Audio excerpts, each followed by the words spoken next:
you're trying to get into photography or videography in 2026, this is probably where you are stuck. What camera should you actually buy? Not the most expensive or the most hype, but something that is beginner friendly, budget friendly, and still gives you good results. Because the truth is, the wrong camera can slow you down more than it helps. So in this video, I'm going to break down some of the best budget friendly and beginner friendly cameras that you can buy in 2026. Options that you should seriously consider right now. Hi, if you're new here, my name is Sean and I make videos to help creatives maximize their potential through tools, skills, and mindset so you can be more, do more, and have more.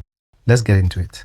Before we even talk about specific cameras, let's first define what actually makes a camera good for beginners. Number one is that it has to be easy to use. If the menu system is confusing or the controls are overwhelming, you're going to struggle. Number two is that it should help you get good results quickly. So we're talking about good autofocus, good image processing, things that make your photos and your videos look good without too much effort. And number three, it should give you room to grow. You don't want something that you outgrow in like 3 months. Maybe something that will stick with you for like a year or for a reasonable amount of time while you improve and get better. So everything that I'm going to recommend in this video is based on those 3 points. First up, the Canon EOS R50. If I had to recommend just one camera for a complete beginner, this would probably be it. This is because Canon just makes some of the most user-friendly cameras out there. The menus are clean, the interface is intuitive, and there's even a guided mode that helps you understand what the different camera settings do. On top of that, the autofocus is actually really good. It locks onto faces, eyes, the subject, and it just works. So you're not fighting the camera, you're actually learning, right? Because the menu guide and the user-friendly interface just helps you, to really get into the thing and start taking great photos and videos. Well, the downside is that it's not really the most advanced camera long-term.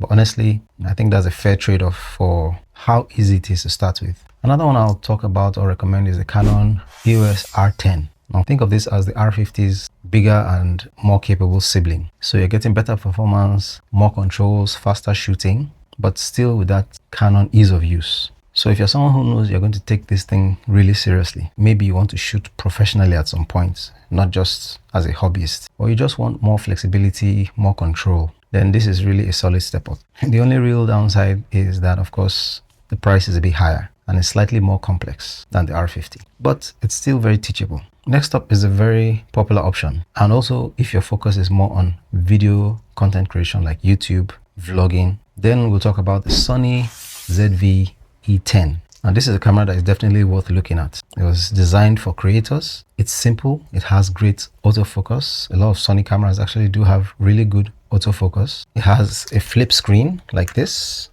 and solid video quality. So if you just want to pick it up and start shooting and recording videos, this camera makes that really very easy for you. The trade-off is that it's not really one of the strongest options for photography, even though it does take good photos. For example, it doesn't have a viewfinder, that little window that people use to look forward to look at the subject that they're shooting. That can matter when you're learning things like framing and composition. You want to be able to look into the viewfinder to see how you're actually framing your shot. So the Sony ZVE10 doesn't have that. It's more of a video first camera, not like an all-round hybrid camera, but it can still take good pictures. Next up, we have the Sony A6100. This is one of the more budget-friendly options on the list, and even though it's an older camera, it really delivers really good image quality and autofocus. So from a results standpoint, it's a good option. Gives you good results, photo and video. But a lot of people are complaining that Sony's menu system is not really one of the easiest to learn, can be a bit confusing, getting around and finding different things. So if you're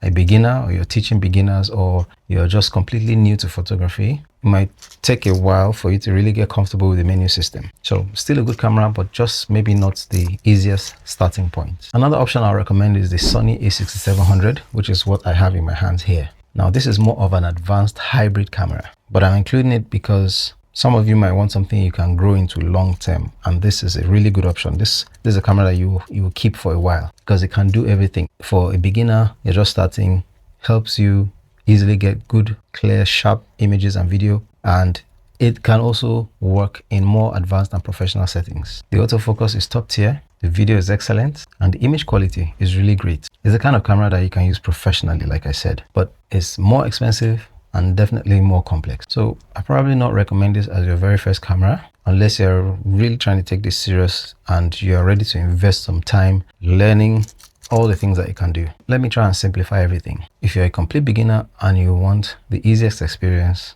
I'd recommend the Canon R50. If you want something that you can grow into, something that is slightly above that with a little more power, then the Canon R10. If you know you're going to be doing more video content creation like vlogging or YouTube, then I would recommend the Sony ZVE10. And if you are on a tighter budget, the Sony A6100, a much older camera, is still a great option. And lastly, the Sony A6700. If you are starting and you really want to get serious with it, it's a big deal for you and you have some money to spend, go for the Sony A6700. So in wrapping this up, at the end of the day, the best camera is not always the most expensive. It's really the one you understand, and it's the one you use, and it's the one that helps you to create consistently. That's where real progress comes from. Another thing I'll say is that there are many more options out there, and this video is not trying to claim that these are the best options for you as a beginner. I'm simply bringing to your attention or to your awareness a couple of options out there that are great for beginners. There are lots more, and I'll probably do another video and talk about a couple others. And if you like this video and it helped you, please check the channel out for more videos like this and consider subscribing. And as always, be more, do more, and have more. See you in the next video.